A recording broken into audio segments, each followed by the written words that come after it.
Bueno, decíamos entonces que hay que utilizar, que el gerenciador de proyecto o project manager o el nombre que le demos PM también conocido, tiene que adaptar herramientas existentes a los requerimientos de la empresa y también a los requerimientos del proyecto.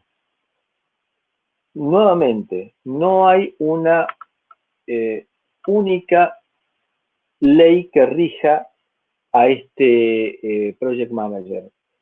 Tiene que saber manejar el entorno como para modificarlo adecuadamente para llevar adelante el proyecto. Su objetivo es el proyecto que se desarrolle en forma exitosa, que tenga ese proyecto cuando digo exitoso quiere significar que se logre el objetivo, que se logre en el tiempo deseado, que se utilicen los recursos adjudicados, y todo eso tiene que ser, es un manejo bastante complicado, y todo eso requiere que se pueda llegar a implementar de la mejor manera dentro de toda la filosofía de la empresa.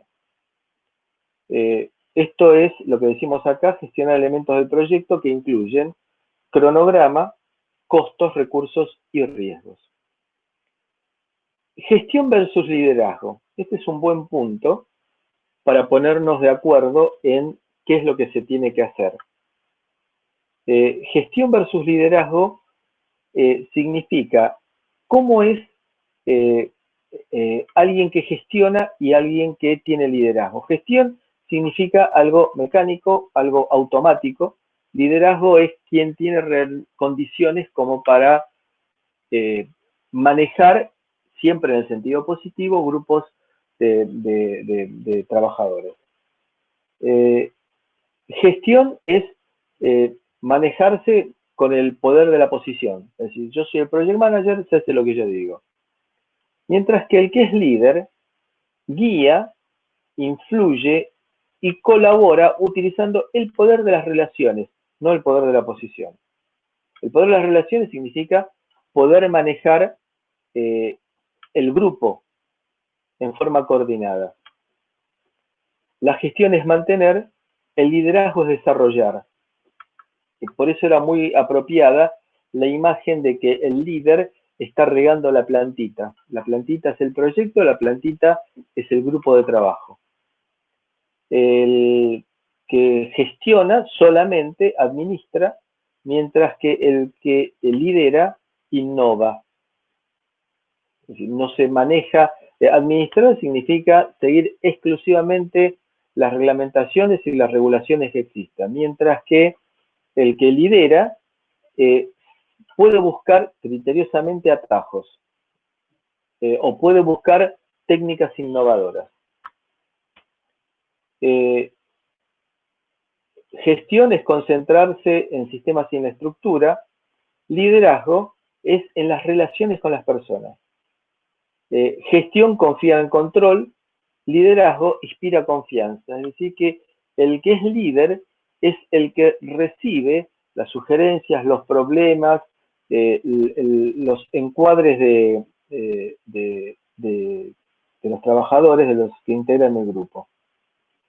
La gestión se encarga del mañana inmediato, es decir, de corto plazo, mientras que el que es líder tiene una visión más amplia y está pensando que este proyecto puede ser la simiente de un proyecto más grande. Entonces está aprovechando, en una de esas, aprobar técnicas que después en un proyecto más grande pueden ser eficientes, pero las puede llegar a aprender a manejar en un proyecto más pequeño y en el cual corre menos riesgo de fracaso, o un error es menos gravoso. El que se encarga de la gestión pregunta cómo y cuándo, mientras que el líder, fíjense qué diferencia, que no es un tema del éxito solamente, sino que pregunta qué y por qué. Porque el qué y por qué es la esencia. mientras que el cómo y cuándo es algo contingente, algo pequeñito de todos los días. Que se encarga de la gestión se concentra en el resultado final, mientras el líder, justamente por el hecho que tiene una visión de largo alcance, mira el horizonte, es decir, lo que viene después. El que se encarga solamente de la gestión acepta el status quo, es decir, las directivas no piensa en más, mientras que el líder desafía el status quo, es decir, el status quo es quedarse congelado, cristalizado, mientras que el líder busca alternativas que le permitan salir de ese status quo. La gestión es hacer las cosas correctamente, mientras que el liderazgo es hacer las cosas correctas, las cosas adecuadas, las cosas apropiadas. Es una diferencia de vuelta, que no es solamente el cambio de la palabra. La gestión se enfoca en incidentes operativos, en la resolución de problemas, mientras que el liderazgo es algo mucho más amplio y más profundo, que es la visión, la alineación y la motivación y la inspiración. Entonces son ámbitos bastante distintos en los que se maneja el líder y que aquel que se encarga solamente de la gestión. Habíamos dicho que un proyecto es un esfuerzo temporario realizado con el fin de crear un producto, servicio o resultado único. Por eso que hacer hamburguesas no es un proyecto. Hacer un local para la venta de hamburguesas puede ser un proyecto. Las fases de un proyecto en forma genérica es, primero el desarrollo conceptual, después el estudio de viabilidad, es decir, se puede o no se puede hacer. Tratar de entender bien cuáles son los requisitos del cliente, proponerle una solución, hacer un diseño, un prototipo, construir ese prototipo, probarlo, hacer una transición hacia producción, encarar la puesta en marcha y después verificar los hitos, cuáles se cumplieron, cuáles no se cumplieron y generar lecciones aprendidas. Entonces, todo esto serían las distintas fases, digamos, saliéndonos del esquema del project management, sino que estas son las distintas fases de un proyecto. Es decir, esta sería la secuencia de un proyecto.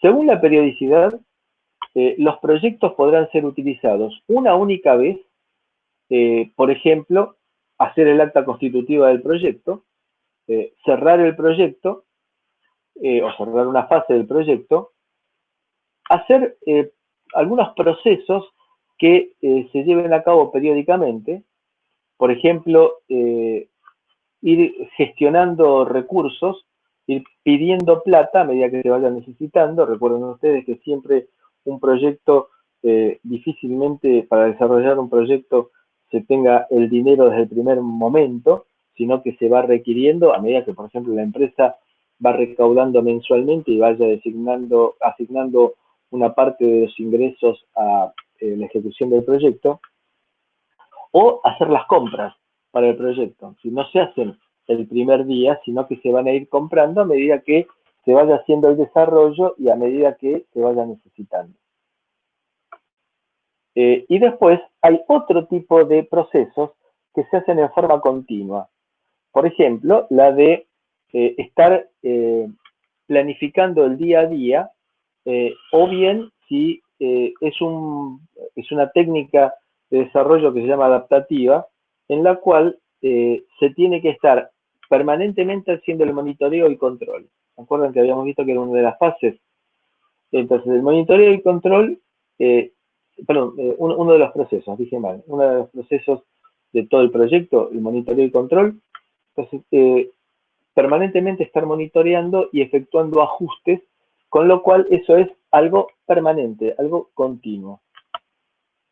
Recuerden que hay en empresas grandes, hay profesionales que se dedican exclusivamente al seguimiento de proyectos. Así que van analizando los hitos, verificando los hitos y viendo cómo es que se está desarrollando el proyecto. Con lo cual, o los proyectos, porque normalmente son están controlando varios proyectos simultáneamente, con lo cual es cierto que la parte de monitoreo y control tiene que realizarse en forma continua.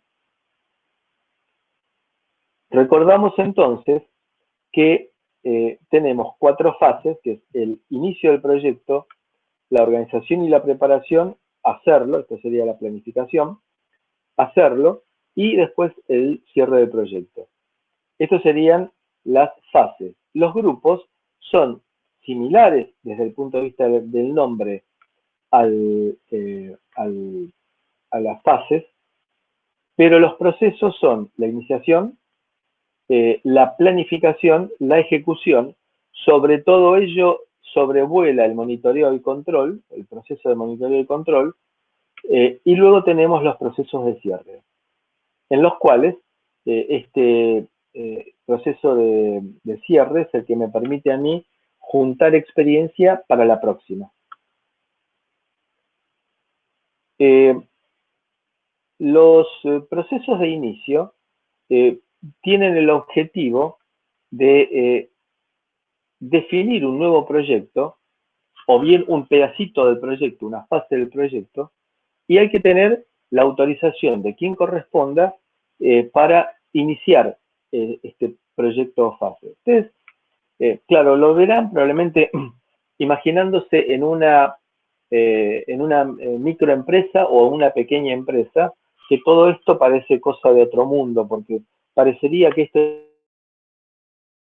es aplicable solamente a una empresa monstruo. Y la respuesta es absolutamente no. Imagínense una empresa en la cual tienen un socio. Bueno, las decisiones las van a tener que tomar con ese socio. Es decir, esa empresa, por pequeña que sea, tiene que seguir las reglas, porque hay que pensar que esa empresa va a crecer y por lo tanto las decisiones se tienen que tomar criteriosamente con la intervención de todos aquellos que se vean afectados por las decisiones que se tomen. Por lo tanto, para encarar un nuevo proyecto tiene que reunirse con el socio o con el grupo de socios y decir este proyecto se justifica o no se justifica. No sea que la calentura del que se entusiasmó con un proyecto lo lleve adelante y que ese proyecto, con una visión de otro integrante que sea más fría y más calma, implique que ese proyecto no es conveniente. La parte de planificación son los procesos que se encargan de establecer el alcance del proyecto, pulir el objetivo final, porque normalmente, y esa experiencia la tenemos bastante,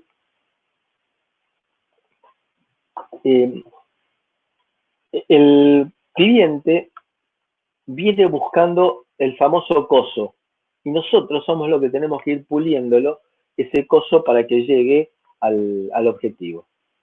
Por ejemplo, ustedes saben que estamos encarando junto con distintos grupos de la UNSAM la posibilidad de encarar proyectos que sean útiles para la universidad.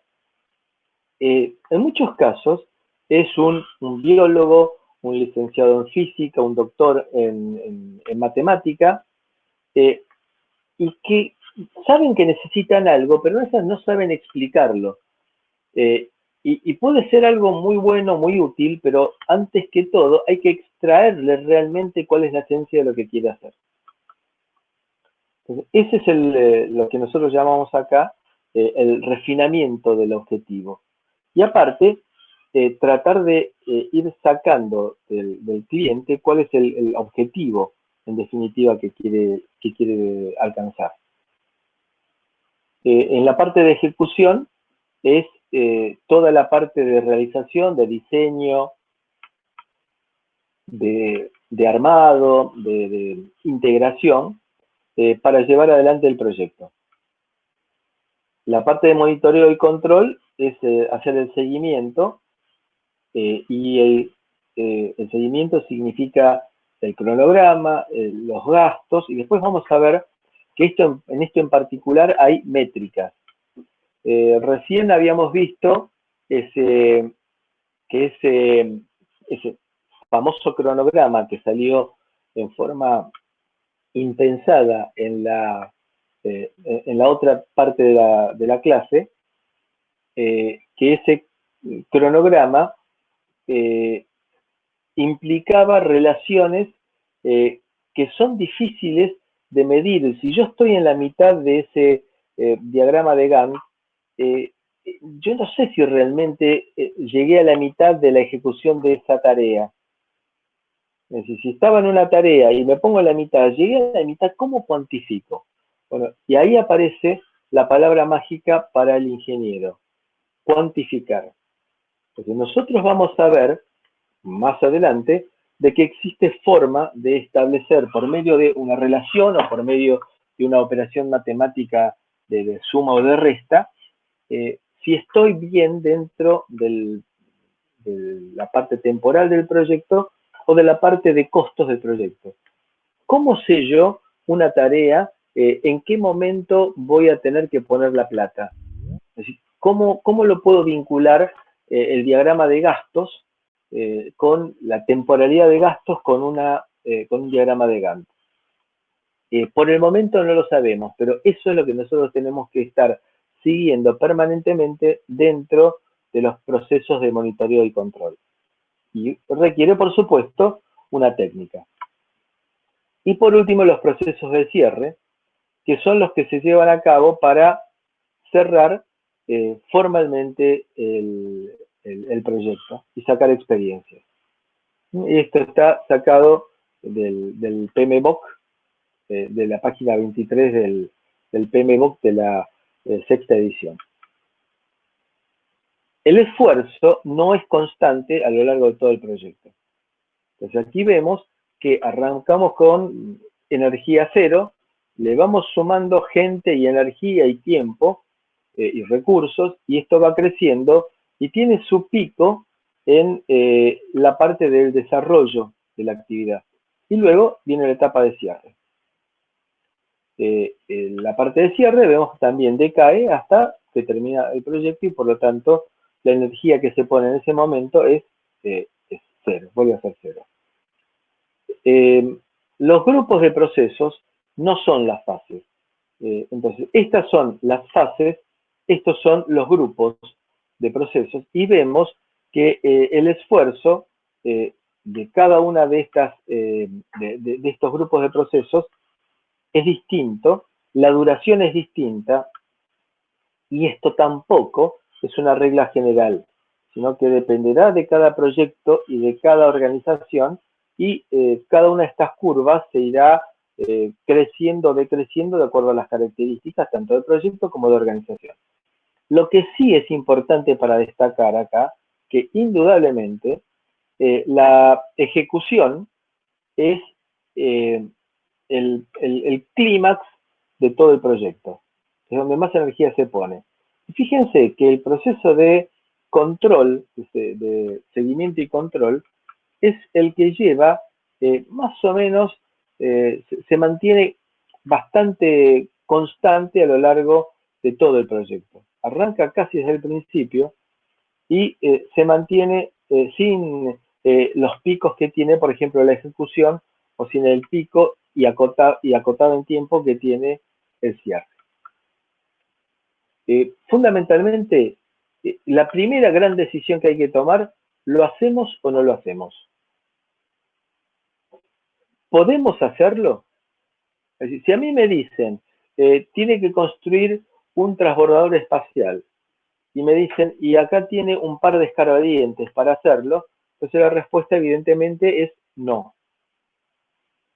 Ahora, ese es un ejemplo. O la otra es que me dicen, miren, tiene que prender un LED y acá tiene un plantel de 50 personas y 10 millones de dólares. Bueno, entre esos extremos está la realidad. Que lo que puse son extremos grotescos. En el medio está la realidad, en la cual tengo que tirarme interprétese lo que quiero decir, tirarse un lance. Tirarse un lance no significa poner algo al azar, sino que tirarse un lance quiere significar tomar una decisión en la cual no tengo, en la ecuación, no tengo todas las variables, sino que me faltan algunos coeficientes. Bien, en ese caso tendré que imaginarme que este coeficiente podrá valer, estoy en forma figurada de lo que sería que nuestro proyecto se resolviera con una ecuación, que este coeficiente va a tener que valer entre 2 y 2,5, y no entre 0 y 200, sino que en un cierto entorno. Así que tengo que tomarme un cierto riesgo, pero acotado. Fíjense que esto es muy complejo de tomar en el primer momento, porque en este momento no hice el proyecto, en este momento no sé con cuánta gente voy a contar, en este momento tengo que decidir, ¿lo hago o no lo hago? Y no tiene que ser una corazonada, sino que tiene que estar basado en alguna experiencia previa. Y acá recalcamos una experiencia previa de la empresa o una experiencia previa de alguien que haya trabajado en algo similar y me diga, esto no puede funcionar con estos recursos y en este tiempo. Y a su vez también podemos hacerlo. Es decir, ¿estamos en condiciones de hacerlo? Entonces, y acá hay que ser muy criterioso, porque ustedes imagínense que yo les digo a ustedes, a aquellos que les guste, pero muchachos, vamos a jugar un partidito de fútbol. Uy, qué bueno, vamos a jugar un partidito de fútbol, aún en esta época, sí, vamos a jugar un partido de fútbol. Y me encuentro de golpe cuando voy a la cancha con que voy a jugar contra el Barcelona. Ah, pero ¿cómo? Acá hay algo nuevo, algo que yo no lo sabía de todo esto. Uy, qué sorpresa, claro, un partidito de fútbol. Para el Barcelona es un partidito de fútbol. Esto que, ¿a qué voy con este ejemplo? De que uno tiene que ser muy honesto y muy criterioso. Y no tengo que imaginarme entonces decir siempre que no, porque se supone que yo tengo que ganar plata, tengo que vivir. Por lo tanto, no me sirve decir que no, sino que tengo que tratar de hacer todos los trabajos que pueda, pero con una razonable posibilidad de éxito. De vuelta, el transbordador espacial con dos escarbadientes, la respuesta es no. Si no puedo definir si lo hago o no lo hago, no estamos haciendo gestión de proyectos. Entonces, siempre aquel que se encargue de la gestión de proyectos tiene que partir de la idea de que puede llegar a decir que no se hace un proyecto. ¿Alguna pregunta? ¿Está claro esto? Sí, sí, por ahora sí. Bueno, por ejemplo, en el caso de la CIA, la computadora industrial abierta argentina, se decidió en su momento de que se podía correr el riesgo, porque ustedes piensen que cuando se consiguió la CIA, no había personal. Surgió de un grupo de empresas que están vinculadas con la electrónica industrial que necesitaban una placa diseñada en el país y que tuviera exigencias de tipo industrial. Entonces, se tomó la decisión de hacerla porque hubo una consulta con el Sistema Científico Técnico Nacional y dijeron, oh, qué interesante, vamos a intentar hacerla. Bueno, fue un riesgo razonable porque se tenía implícitamente el apoyo de las universidades y de centros de investigación como por ejemplo el INTI. Entonces, si no se considera realmente la opción go o no go, se hace o no se hace, no hay project management verdadero. Entonces, una vez que decidimos hacerlo, hay que planificarlo. Para planificarlo, hay que tener en cuenta la justificación del proyecto, el detalle de lo que se quiere hacer con restricciones e hipótesis. Restricciones e hipótesis significa, y eso ustedes lo van a tener que justificar, restricciones e hipótesis significa ¿con qué me puedo encontrar que me complique? Es decir, ¿o qué tengo que imaginar yo que se tiene que dar para que esto funcione? ¿Sí? Restricciones, por ejemplo, para un proyecto que se encara en este momento, no puedo ingresar al campus Miguelete. Esa es una restricción. Después tendré que encarar el desglose del trabajo, lo que habíamos llamado en la clase pasada el WS, y el cronograma. ¿Saben todos lo que es un cronograma? Sí, sí, sí, Por aprendimos. favor. Bueno, y después de que ya vi todas las tareas que tengo que hacer, voy a decidir con quién voy a trabajar, roles y responsabilidades. Entonces, y fíjense que esto tiene que ser, tiene que haber una iteración, porque cuando yo defino los roles y responsabilidades, digo que voy a trabajar con Juan, Luis y Jorge. Entonces, lo llamo a Juan, Luis y Jorge y le digo, mire, estamos encarando este proyecto. ¿Qué les parece a ustedes? Este es el desglose de tareas que hice, este es el cronograma. Y probablemente Juan, Luis y Jorge tengan la experiencia suficiente como para hacer ajustes sobre eso. Entonces, esto es dinámico, esto es una programación, una planificación que es ágil, es decir, que no es algo que está cristalizado y se desarrolla todo como en forma estricta y todo planificado y que tengo 16 minutos y 15 segundos para tomar café. Tengo que hacer un listado de recursos humanos y no humanos. No humanos significa aquello que no sea estrictamente mano de obra, que pueden ser instalaciones, que puede ser internet, que puede ser energía eléctrica, aire acondicionado, etc. El plan de gestión de riesgos e incertezas.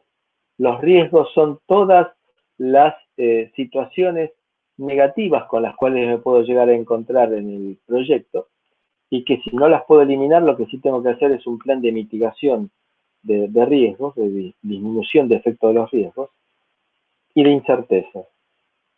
El plan de comunicación del proyecto, si tengo que informar a todos los interesados y a todos aquellos que se puedan llegar a ver involucrados del proyecto que se está haciendo.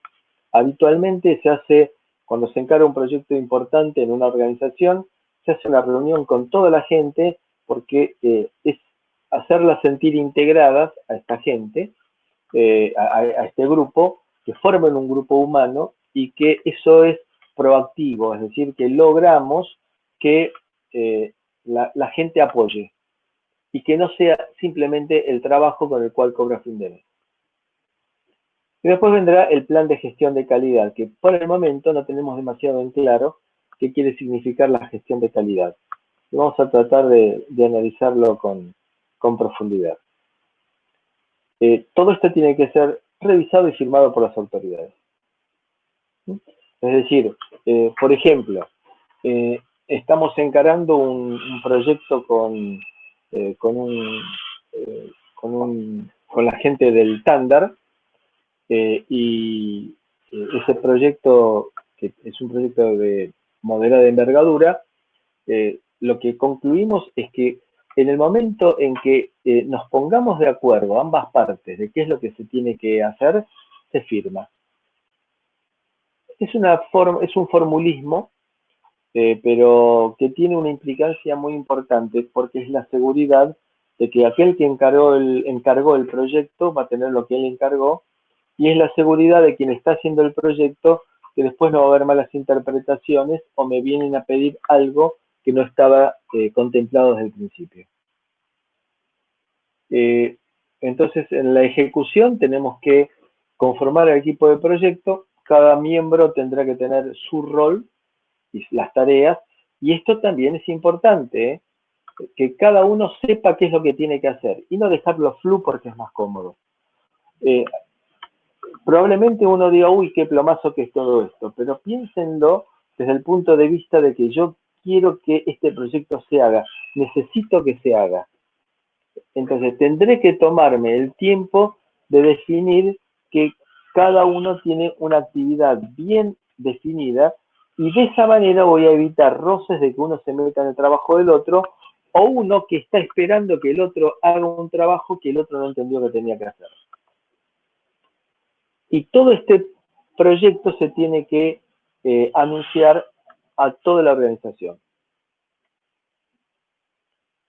Entonces, la primera tarea del Project Manager, si se incorpora cuando el proyecto ya está avanzado, porque por ejemplo el Project Manager anterior renunció o se suicidó, entonces lo primero que tiene que hacer es analizar por qué se pensó que este proyecto era conveniente y posible de encarar. Entonces, el seguimiento y control es comparar la realidad con la planificación, mantener a todo el mundo informado. El seguimiento y control es la supervisión desde la torre de control. Esto, para los que quienes ya se olvidaron, es un aeropuerto. Según me han contado, Ezeiza es un garage de aviones. Y si uno se pone a pensarlo un poco, sí es lógico. Entonces, este aeropuerto, hay un grupo de gente que está en la torre de control, que está supervisando permanentemente todo lo que está pasando. Un error es catastrófico. Y el cierre implica que todo el mundo está contento, que se terminó el proyecto, que el cliente está satisfecho porque esto es lo que él quería y que la empresa está satisfecha porque esto le implica un ingreso y una experiencia, las dos cosas. No solamente es un tema económico, es muy vinculado con lo económico, pero también nos tiene que dejar a nosotros un montón de lecciones aprendidas como para poder utilizarlas en el próximo proyecto. Entonces, cuando tengamos que en el próximo proyecto hacer el go o no go, que tengamos más herramientas que tener que contar con terceros que nos den opiniones y opciones. ¿Alguna pregunta? Tengo una pregunta, Marcelo. Claro. En los procesos de planificación y ejecución, en ambos aparece asignación de roles y tareas. ¿Cuál Sí. sería la diferencia entre cada uno? ¿Ves? ¿Aquí? Claro, ahí dice que se asignan roles y responsabilidades y en la siguiente diapositiva también se dice que se asignan tareas y roles.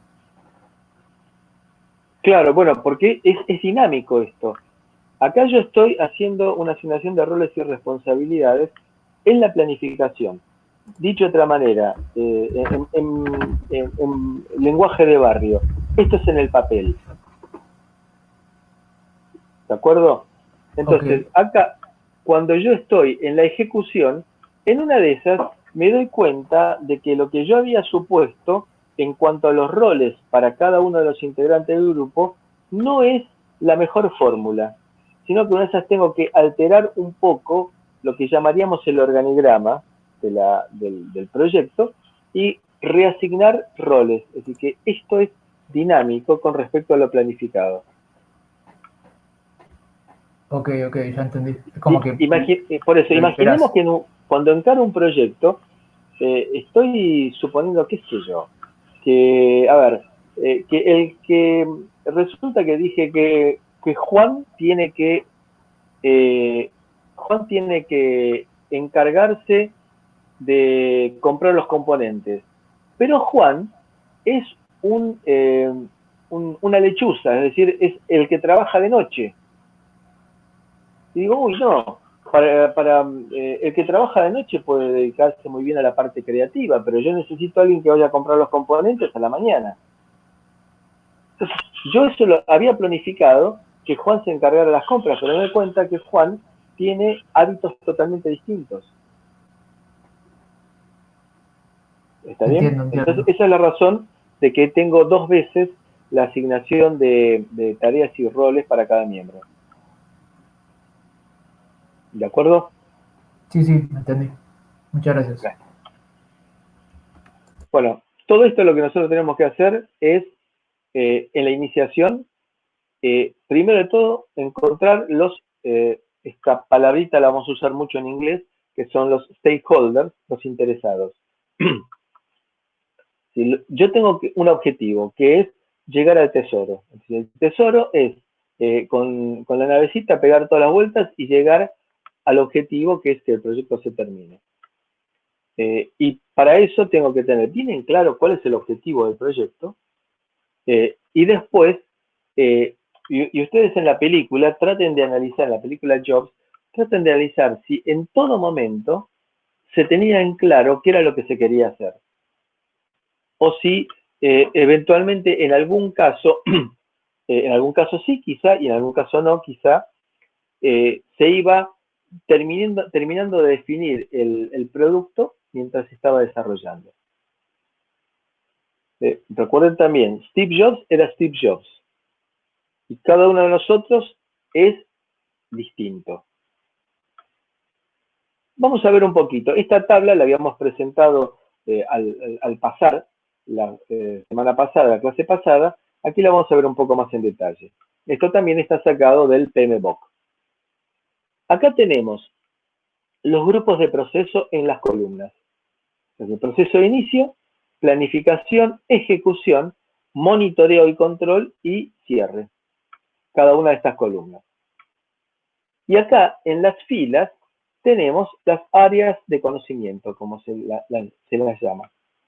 Entonces tenemos la gestión de integración del proyecto, es decir, tener en claro qué es el proyecto, el alcance del proyecto, a dónde se quiere llegar, el cronograma del proyecto, la parte de costos, la calidad del proyecto, la gestión de los recursos, la comunicación, los riesgos del proyecto, las adquisiciones, las compras, y la parte de gestión de los interesados del proyecto, los stakeholders. Entonces, en el proceso de inicio, fíjense que sería el análisis de esta columna, tenemos el desarrollo del acta constitutiva del proyecto. Y después tenemos la identificación de los interesados del proyecto. Porque es importante saber cómo configuro mi staff. Mi staff no es solamente la gente que trabaja conmigo, sino que es el rol de cada uno de los integrantes del universo que se ven afectados para este proyecto. No es solamente el que se va a encargar de soldar o el que se va a encargar de programar. Bien. Entonces, ahora nos vamos a dedicar a esta parte de inicio, proceso de inicio, cómo hacer el acta constitutiva del proyecto e identificar a los interesados. Entonces, acá vamos a hablar de la gestión de proyecto. Entonces, la gestión de proyecto es, esto es también de la bibliografía del PMBOK. Este es la descripción general que se hace y vamos a ir analizando cada una de las partes. Cómo es que se hace la integración del proyecto. Vamos por partes. Primero de todo, hacer el acta constitutiva del proyecto. Entonces, fíjense, y esto es bueno que lo utilicemos como sello, como para que nosotros podamos hacer algo similar para encarar nuestro proyecto. ¿Qué entradas tengo? Documentos de negocio, acuerdos, y esta palabrita la vamos a repetir un montón de veces. Factores ambientales de la empresa. Esto significa el entorno de la empresa. El entorno de la empresa no significa gente de buena onda, gente de mala onda solamente, sino que significa, esta es una empresa distendida que trabaja por objetivos, Google por ejemplo, o esta es una empresa estricta porque trabaja con plazos mucho más estrictos y con unos requerimientos de just in time, es decir, de puesta en directamente de descargar en la línea de producción. Pero ustedes imagínense un fabricante de tubos de acero, de acero sin costura para el uso de la industria petrolífera. Y ahí hay que trabajar con un horario estricto, en el cual tengo que hacer 25 tubos por hora, porque esos tienen que salir derechitos, que tienen que ir para el gasoducto. No puede ser que alguien se sienta motivado para trabajar a las 10 de la noche. No, acá se requiere, cuando estoy trabajando en una producción estricta, se requiere una filosofía de encuadre del trabajo dentro de la empresa. Eso es lo que llamamos nosotros factores ambientales de la empresa. También se lo llama ecosistema de la empresa. ¿Cuáles son los activos de los procesos de la organización? Es decir, ¿qué tiene la empresa? Tiene una supercomputadora con un software que se encarga de que uno le cuenta en forma verbal lo que se quiere hacer y me hace el desglose de tareas y la distribución de tiempos. O simplemente tengo que trabajar en forma pico y pala. Esos son los activos de los procesos de la organización. Herramientas y técnicas. Fíjense, de vuelta, otra palabra que vamos a usar un montón. Juicio de expertos. Recopilación de datos, bastante obvio. Habilidades interpersonales y de equipo. Es decir, esto es lo que decíamos de la vinculación dentro del grupo. Reuniones. Y esto también, el tema reuniones, depende de los factores ambientales de la empresa.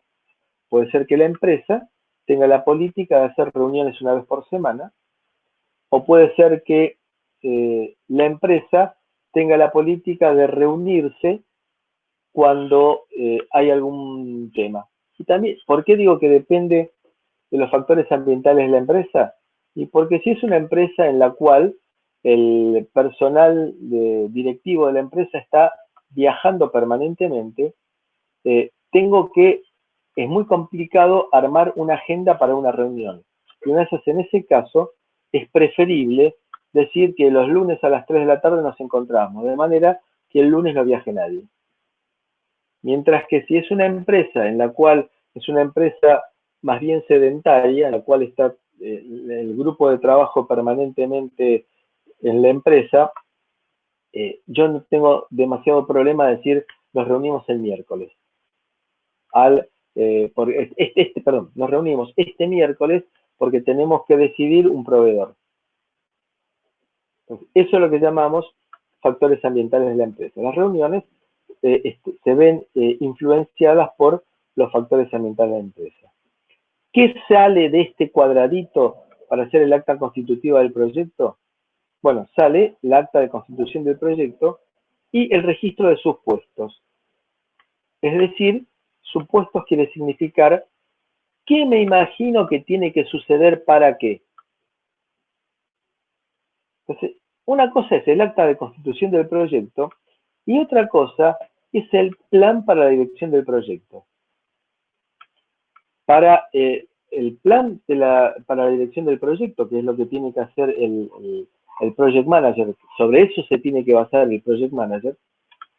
¿Qué es lo que tengo como entrada? El acta de constitución del proyecto. Así que si no tengo el acta constitutiva del proyecto, no puedo empezar a hacer el gerenciamiento del proyecto, la dirección del proyecto, lo cual evidentemente es muy lógico lo que estamos diciendo. Necesitaremos salida de otros procesos previos que puedan llegar a ser necesarios. Factores ambientales de la empresa, nuevamente aparece. Activos de los procesos de la organización. Es decir, el archivo que tengo yo, por ejemplo, de otros proyectos similares que haya hecho la empresa. Eso también forma parte de los activos de los procesos de la organización. Herramientas y técnicas, juicio de expertos, de vuelta. Recopilación de datos, de vuelta. Habilidades interpersonales y de equipo, de vuelta. Reuniones, de vuelta. Entonces, no significa que sean lo mismo exactamente, sino que son puntos que están vinculados desde uno y otro. Salida, plan para la dirección del proyecto. Es decir, ¿qué es lo que tiene que hacer el director del proyecto como para que el proyecto se pueda llevar adelante? Acá es lo que quiero hacer y acá me está diciendo cómo lo voy a hacer. ¿Está claro? ¿Alguna pregunta? Bien. No, no. Bueno, después seguimos. Dirigir y gestionar el trabajo del proyecto. Esto sería la ejecución. Entonces tenemos el plan para la dirección del proyecto que habíamos visto que se había generado en este punto. Documentos. Y acá solicitudes de cambio aprobadas. Esto está vinculado entonces con la parte de supervisión y control, en el cual hay cambios porque se detectó que algo tenía que modificarse, se tiene que aprobar, se incorpora a la gestión de proyectos los cambios que se decidieron. Intervienen también los factores ambientales de la empresa, cuando no, los activos, los procesos de la organización, y después, ¿qué herramientas utilizamos? Juicio de expertos, sistemas de información para la dirección de proyectos, por ejemplo, el Project Manager para el diagrama de Gantt, reuniones. Salida, tengo entregables. Entregables es algo tangible, algo que puedo decir, hice el diseño del circuito impreso, hice la sintonía de la sintonización de la antena y la orientación de la antena. Esos serían los entregables. Dato de desempeño de trabajo, el análisis de qué fue lo que se hizo, incidentes, solicitudes de cambio. Entonces, estas solicitudes de cambio son las que se vinculan con la realimentación de las solicitudes de cambio aprobadas. Entonces, a cada una solicitud de cambio tiene que ser aprobada y entonces le incorporo dentro de la gestión del proyecto en la etapa de entradas. Entonces, hizo un cambio, fue aprobado. Actualización al plan para la dirección del proyecto, actualización a los documentos del proyecto, actualización a los activos de los procesos de la organización. Después, gestionar el conocimiento del proyecto, de vuelta, plan para la dirección del proyecto, documentos del proyecto entregables, factores ambientales de la empresa, activos de los procesos de la organización, juicio de expertos. Entonces, ¿esto qué es lo que tengo de salida? Digamos que esto más o menos es coincidente, salvo que aparecen las habilidades interpersonales y de equipo. Registro de lecciones aprendidas. Actualizaciones al plan para la dirección del proyecto. Es decir, acá me aparecen lo que estoy detectando que tengo que modificar en la dirección del proyecto. Actualizaciones a los activos, es decir, incorporar esa experiencia en las bases de datos, en los archivos de la empresa para decir, cuando tuve este problema, la solución fue esta. Y ahí estoy haciendo una base de datos de experiencias. Bueno, monitorear y controlar el trabajo, la parte de monitoreo y control, en la cual la salida que tengo a todo esto, porque la entrada y las herramientas son similares, es informe de desempeño del trabajo, ver qué es lo que está haciéndose bien, qué está haciéndose mal, si se está cumpliendo o no se está cumpliendo, con la parte de costos, con la parte de tiempos, solicitudes de cambio para ser analizadas y aprobadas e integradas al plan del proyecto, buscando justamente la actualización de la dirección del proyecto, actualizaciones, y todo lo que signifique esto es crear una nueva versión. Es decir, aquí es una buena aplicación de los gerenciadores de versiones, en las cuales lo que tengo que hacer es todo lo que estoy incorporando, modificaciones al proyecto, me genera una nueva versión. No pierdo las anteriores. Después la parte de control de calidad, salidas tengo, solicitud de cambio aprobadas, porque no me dio la calidad en el análisis que hice, y esto me produce actualizaciones al plan para la dirección del proyecto, que era el que tiene el libro de cabecera del Project Manager, y actualizar los documentos del proyecto. Y después es el cierre, en el cual, como salidas, tengo la actualización a los documentos del proyecto, transferencia del producto hacia el cliente, el informe final Y todo esto se incorpora a la base de datos de la empresa. Entonces, la iniciación decimos que se puede hacer múltiples formas de encarar. Una de ellas es el brainstorming. El brainstorming es mal interpretado en muchos casos como que es un grupo de locos borrachos que se juntan a tirar ideas alocadas de un proyecto. Y no es así. Sino que un brainstorming significa que enfocados en un proyecto se tiran alternativas. Es decir, es una tormenta de ideas en las cuales empiezan a tirarse ideas, pero no necesariamente ideas locas. Pueden ser ideas innovadoras, ideas revolucionarias, pero no son ideas locas, sino que busca una forma de que se encuadre el proyecto dentro de una metodología. Y la metodología es lo que se tiene que definir dentro del brainstorming. Entonces, arrancamos de qué debería hacerse, con detalles bastante evidentes: forma, color, características, tamaño, cuándo, cronograma, fecha límite y fecha de inicio. ¿Por qué es necesario? Para enterarse bien qué es lo que se quiere hacer. Justificación, objetivos, ventajas, desventajas, demanda, oferta. ¿Por qué esto es necesario? Aquí vendría el cómo debería hacerse. Es decir, esto sería el plan del gerenciamiento del proyecto. ¿Qué debería hacerse? Sería el acta constitutiva del proyecto. ¿Quién lo haría? Asignación de roles y funciones. ¿Dónde debería hacerse?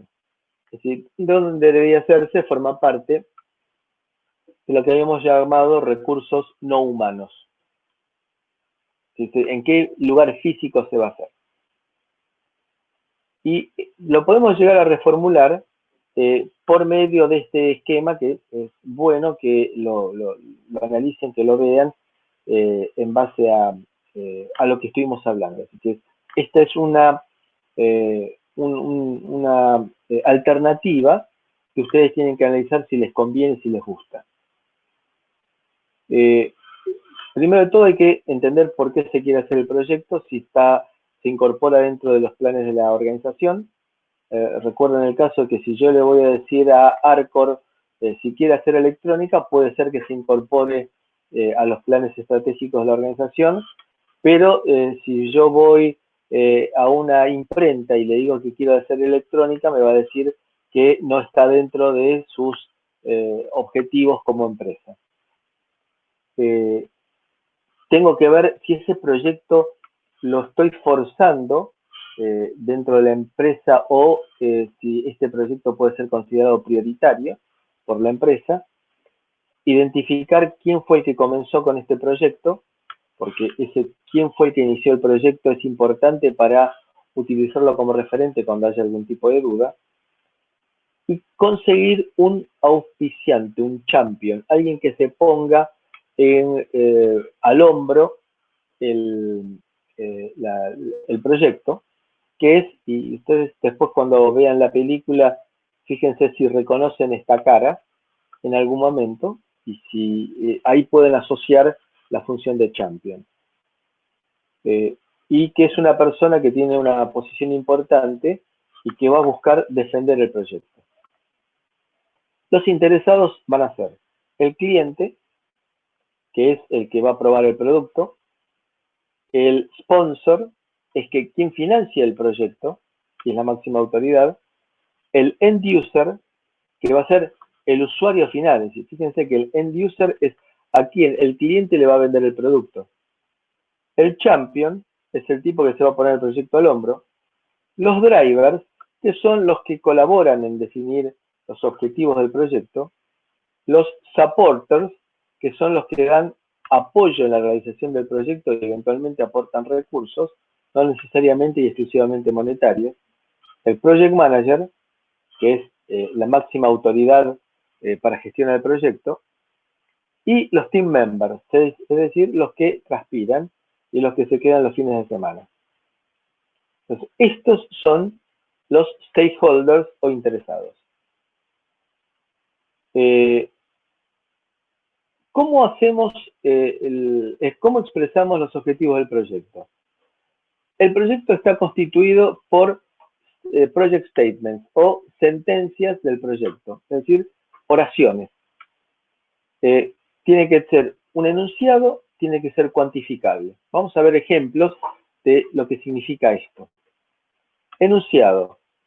Desarrollar un sistema que reporte las ventas del mes. Fíjense, cortito. ¿Se acuerdan cuando habíamos dicho nosotros en la clase anterior de que era bueno leer el cuento Ficciones de Borges como un buen ejemplo de algo que es entendible? Perdón, el ejemplo, dije mal.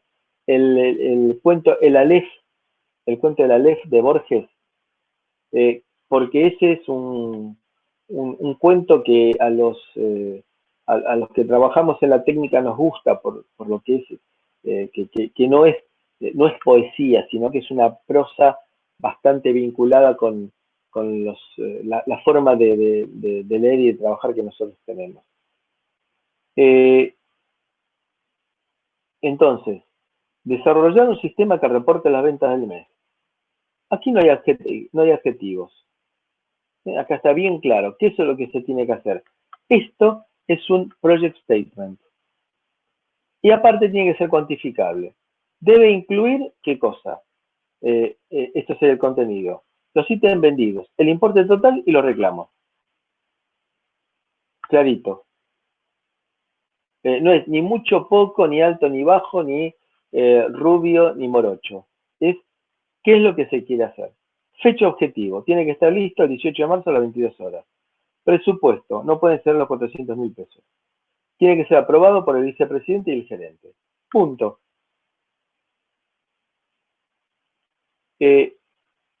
Los objetivos del proyecto.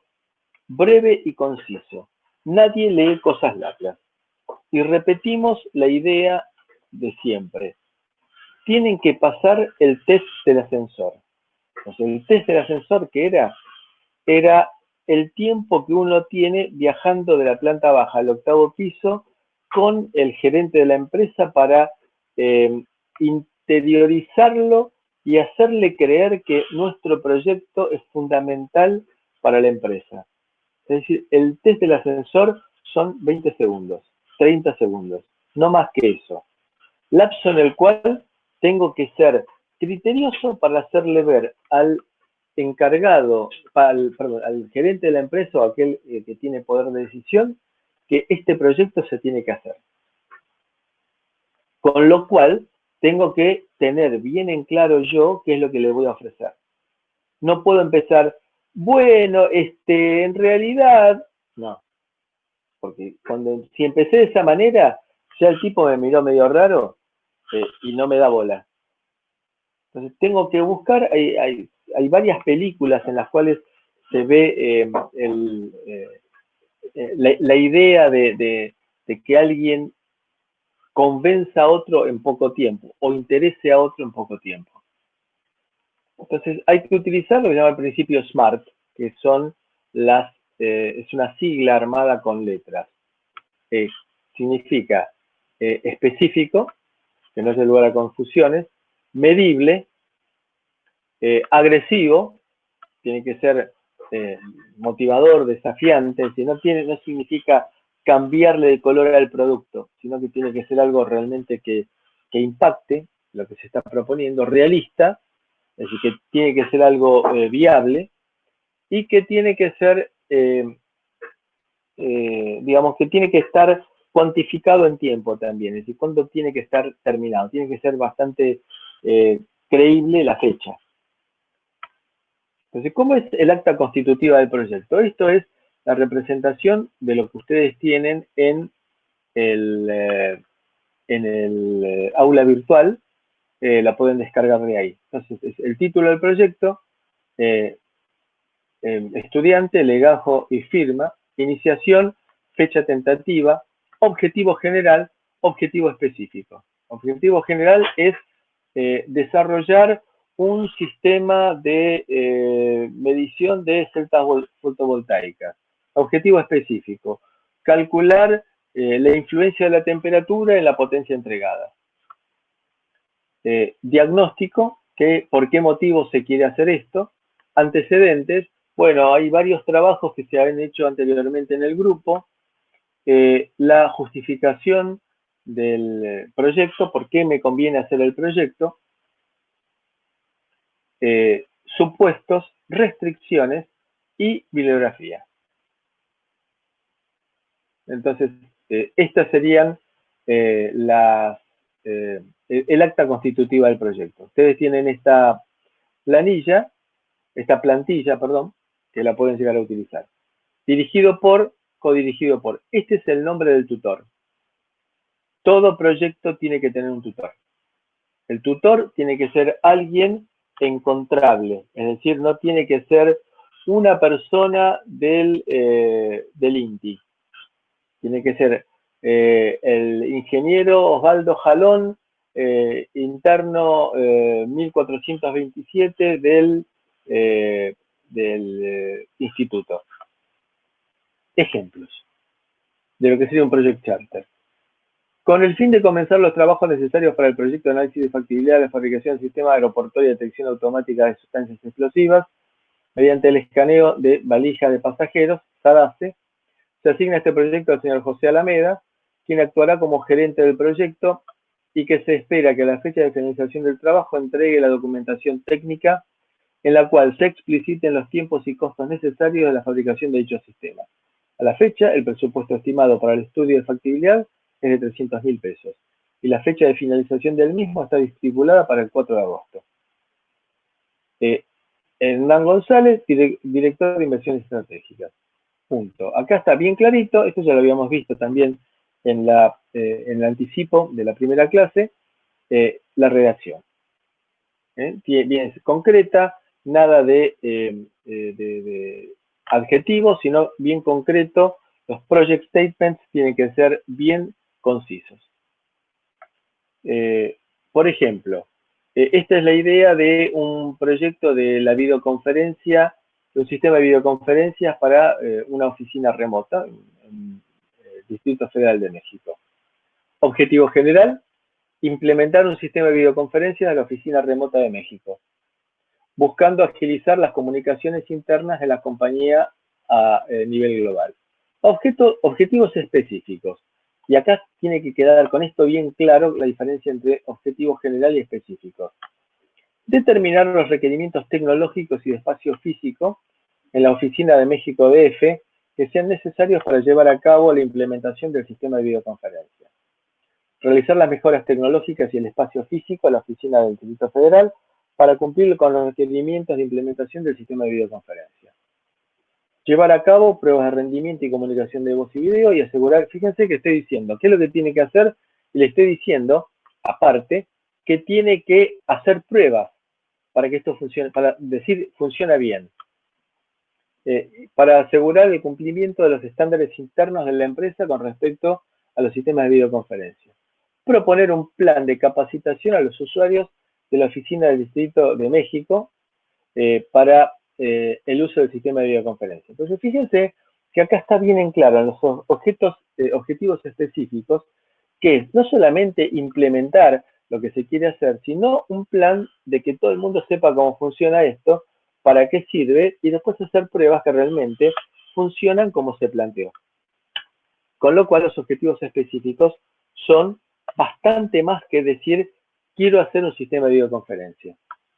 Ahí puedo poner en la parte de objetivos específicos lo que a mí se me ocurra. La oficina remota de México DF es la tercera más grande de Latinoamérica, es una empresa que se dedica a la parte de explotación petrolífera. Entonces, de esta manera, lo que se busca es un retorno de inversión en los primeros 6 meses. ¿Por qué? Porque se van a ahorrar una buena cantidad de pasajes de avión y una buena cantidad de llamadas telefónicas de larga distancia. Entonces va a permitir de que se mejore la interacción entre las distintas partes de la empresa, porque va a ser algo mucho más dinámico, porque se van a obtener reuniones virtuales mucho más fáciles.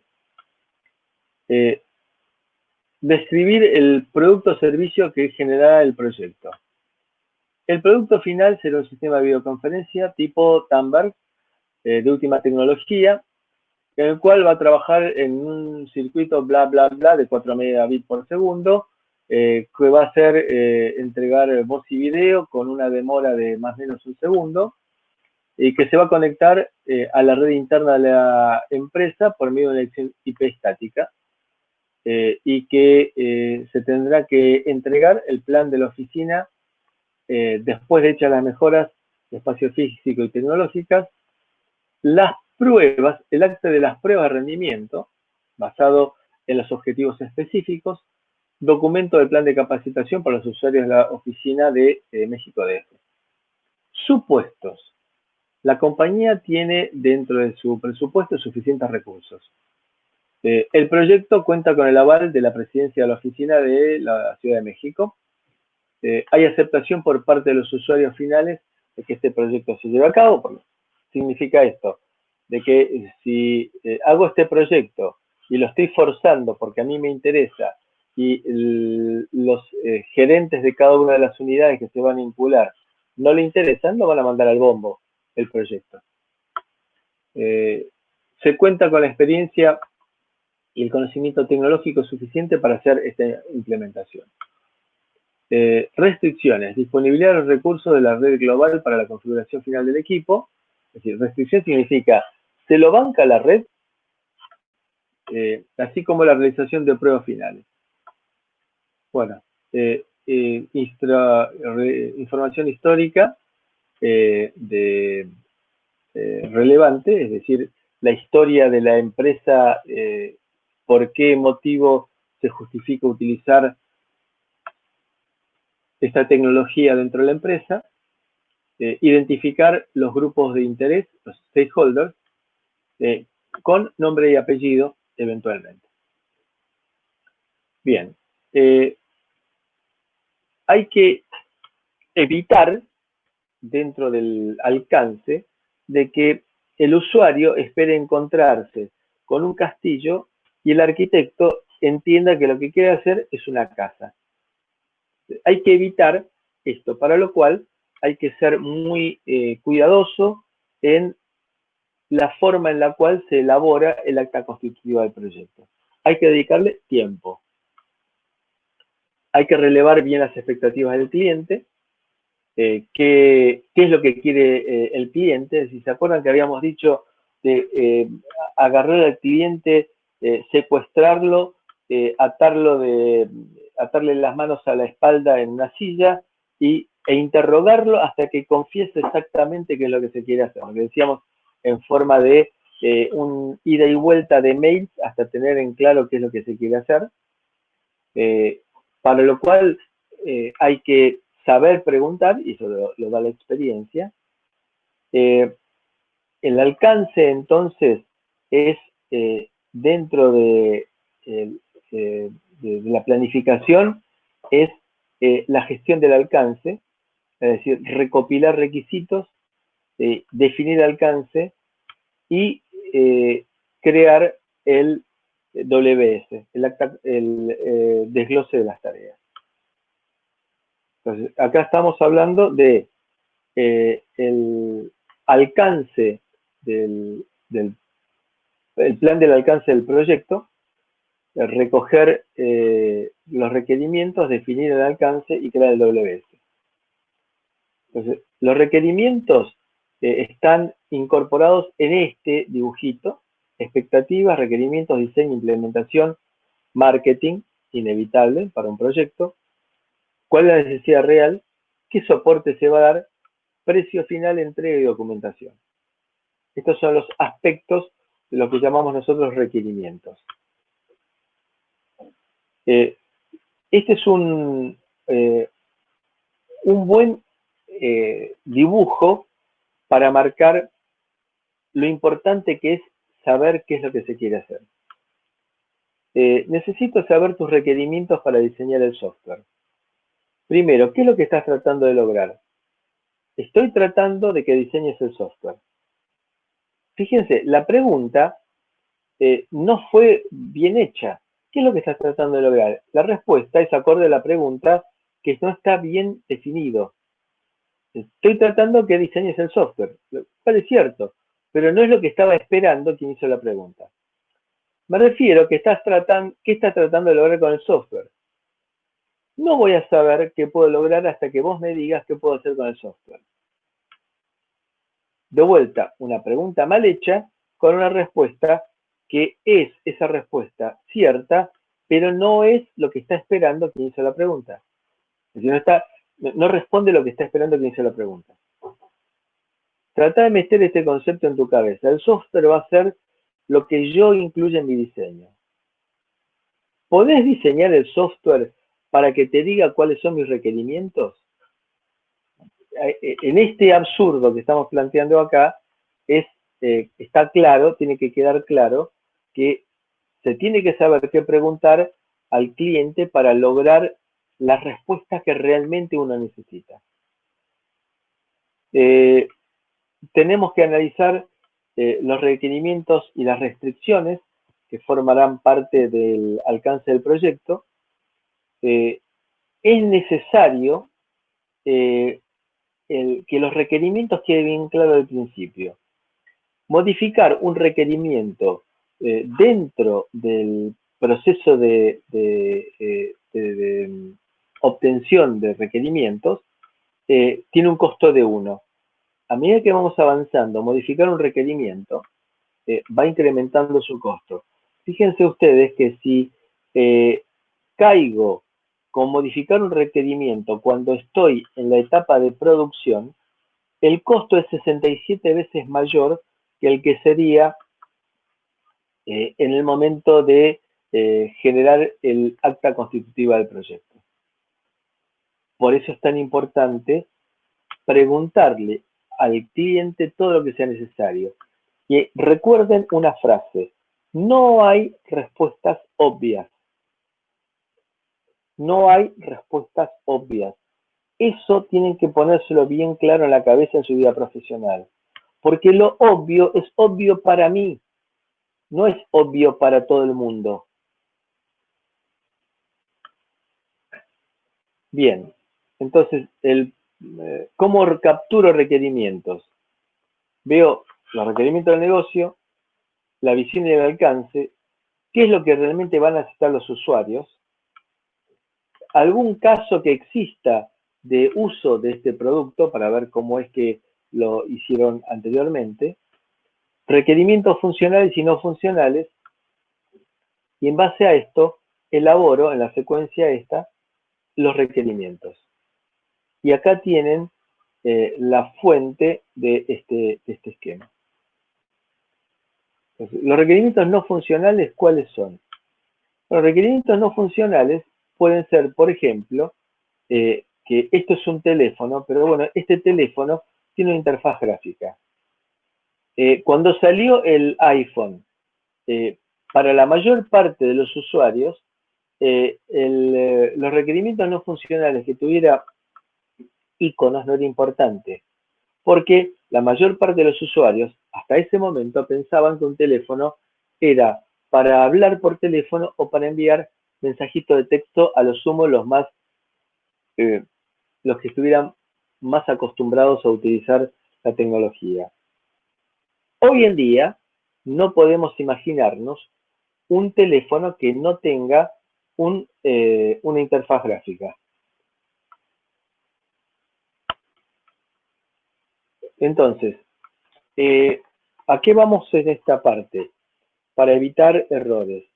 Tener bien en claro qué es lo que se quiere hacer. Que no haya dudas sobre lo que es un requerimiento, por ejemplo. Que el cliente no participe excesivamente. Es decir, el cliente tiene una función fundamental en determinar los requerimientos, pero después el cliente no tiene que participar en el diseño. Es muy complejo que el cliente se meta en la etapa de diseño. No tiene que haber requerimientos vagos y ambiguos, por eso es tan importante que estén bien cuantificados los requerimientos. No entran los adjetivos, sino que tienen que entrar números. Que no estén priorizados los requerimientos, es decir, a cuál le voy a tener que dar más importancia porque es más importante dentro del esquema.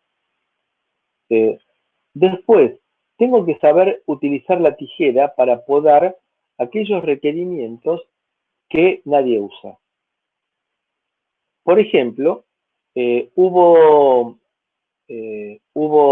teléfonos que en algún momento tenían una estación meteorológica incorporada, es decir, que medían la temperatura ambiente, que medían la presión atmosférica y la humedad. ¿Quién lo usaba? Nadie.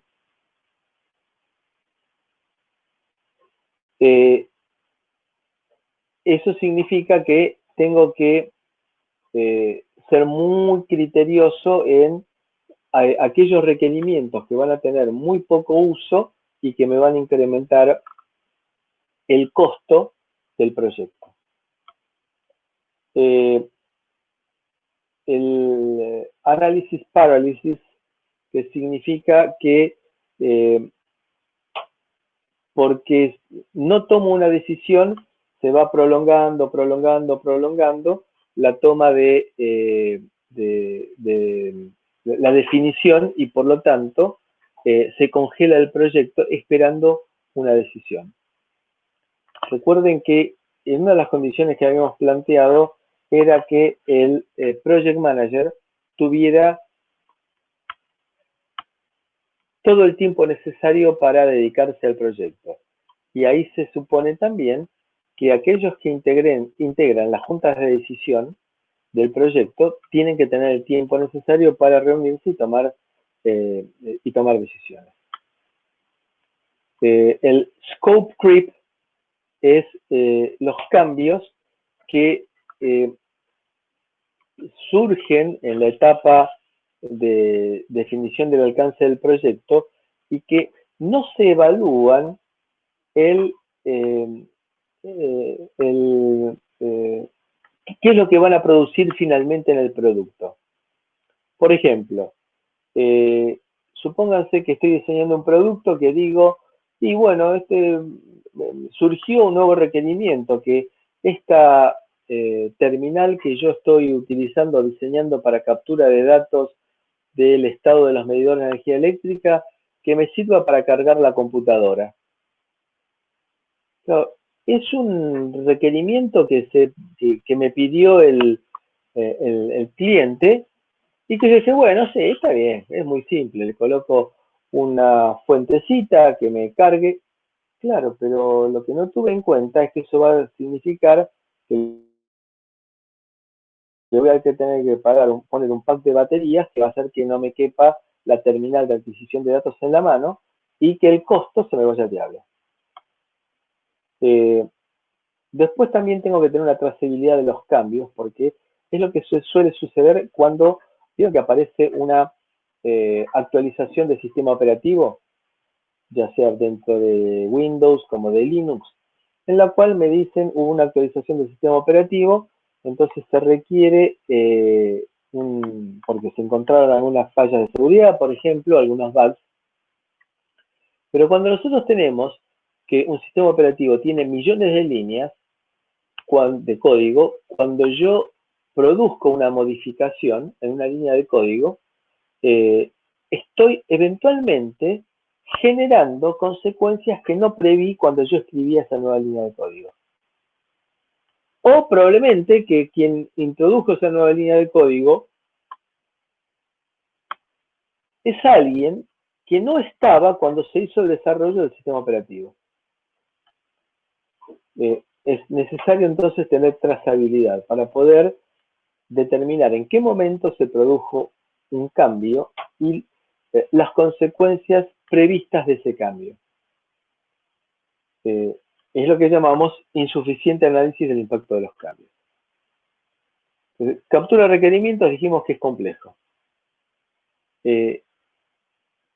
Después tenemos que analizar las cualidades que serán algunas implícitas, otras explícitas e inesperadas. Por ejemplo, hay algunas que son obvias, una heladera que enfríe, y hay otras que son inesperadas y que entusiasman. En este caso, por ejemplo, sabemos que tenemos la posibilidad de hacer cubitos de hielo, cosa que nos encanta.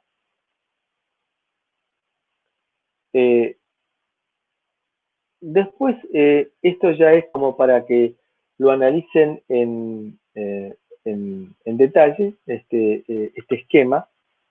de la parte de alcance, y me gustaría que también lo charlemos un poquito en la próxima reunión. Entonces, para ir redondeando la clase de hoy, el requerimiento de producto, es decir, determinar realmente qué es lo que se quiere hacer. Lo fundamental, sobre todo cuando no se tiene experiencia, es las entrevistas con el cliente, ya sean de uno a uno o de un grupo de gente con el cliente.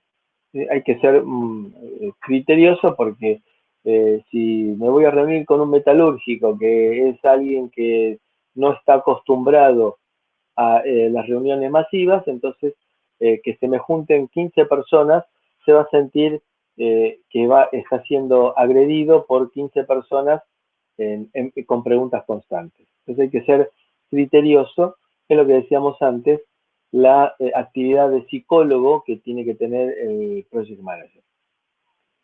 Una alternativa es el brainstorming, que no es para principiantes, y los focus groups, que son grupos de discusión. Por ejemplo, hacer un bosquejo de cómo sería el producto y mostrárselo a un grupo de gente que es identificatorio o que representa al público al cual va dirigido el producto. Un caso de estudio es Apple, y esto vamos a volver aquí en la clase próxima, después de discutir la película. Y después hay que recordar este triángulo, que es muy claro y perverso, en el sentido que la calidad va a estar vinculada al tiempo, al proyecto, al costo y a la calidad, y al alcance, perdón, y al alcance. Entonces, si tengo poco tiempo, la calidad se va a ver resentida. Si el costo es muy pequeño, la calidad se va a ver resentida. Y si el alcance es demasiado grande para este tiempo y para este costo, la calidad se va a ver resentida también. Entonces, en la práctica, nosotros vamos a tener dos restricciones bien claras en cuanto a tiempo y en cuanto a costo para el desarrollo del proyecto. Para mantener esta calidad, tengo que ser muy criterioso al fijar el alcance del proyecto. Entonces, el proyecto va a ser la variable de ajuste, en el sentido de que si tengo el tiempo ya fijado, lo tengo que tener listo el producto para el Día del Niño, con un costo de desarrollo de 100.000 pesos, porque no tengo más. Entonces tengo que definir claramente el alcance para poder mantener la calidad. Si me paso de rosca con el alcance, voy a empeorar la calidad. Entonces no voy a poder contratar al experto en soldadura, sino que voy a tener que contratar al que se encargaba de manejar la soldadura autógena en el taller de la esquina. Entonces, este triángulo es importante para tener en cuenta, que el alcance tiene que estar acorde a los lapsos que tengo para el desarrollo y al costo asignado para el proyecto.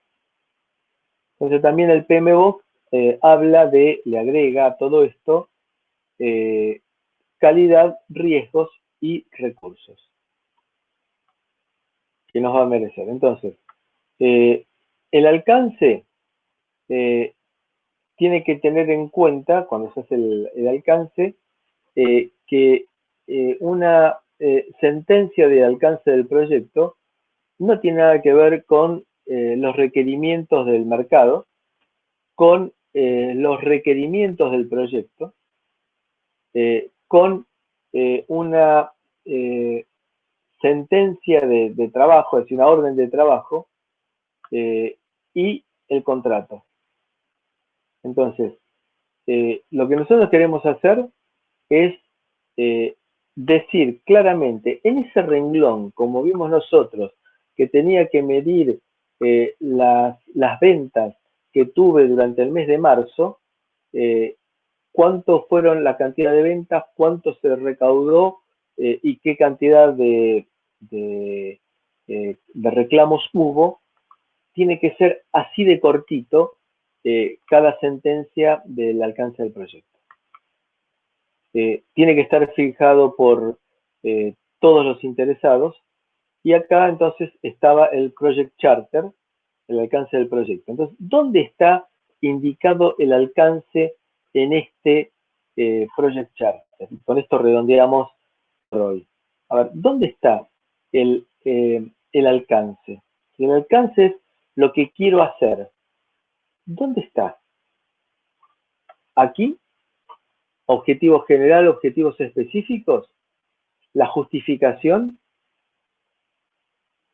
Aquí, donde describo el producto que generará el proyecto, en los supuestos, en las restricciones, en la información histórica. ¿En dónde se les ocurre a ustedes que está el alcance del proyecto en el acta constitutiva? Y para mí están los objetivos.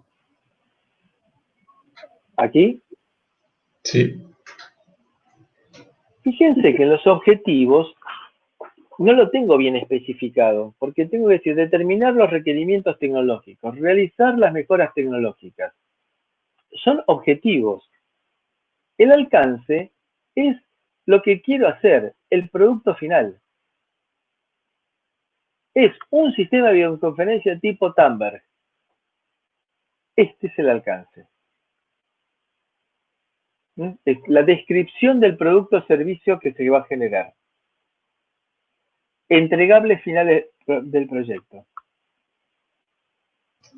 Perfecto. Ese es el alcance. ¿De acuerdo? Sí, sí, perfecto. Entonces, el Project Scope, el alcance del proyecto, está orientado al cómo. Mientras que el Product Scope, fíjense que hay un cambio de una palabra, pero este es el alcance del proyecto, es decir, cómo lo voy a hacer, y el Product Scope es el qué es el producto, qué hace el producto. Y nuevamente vamos a repasar todo esto la semana próxima, después de ver la película Jobs. ¿Alguna consulta, alguna pregunta? Por mi parte, no. De mi parte tampoco. Bien. Todo muy claro. Bueno, me alegro muchísimo. Entonces, dejamos aquí, vemos la película, hacemos un repasito la próxima clase, y todo esto se los voy a ir comentando por medio del calendario para que ustedes lo tengan en cuenta. ¿De acuerdo? De Dale, acuerdo. perfecto, Marcelo. Muy bien, que tengan muchísimas gracias y que tengan muy buenas noches.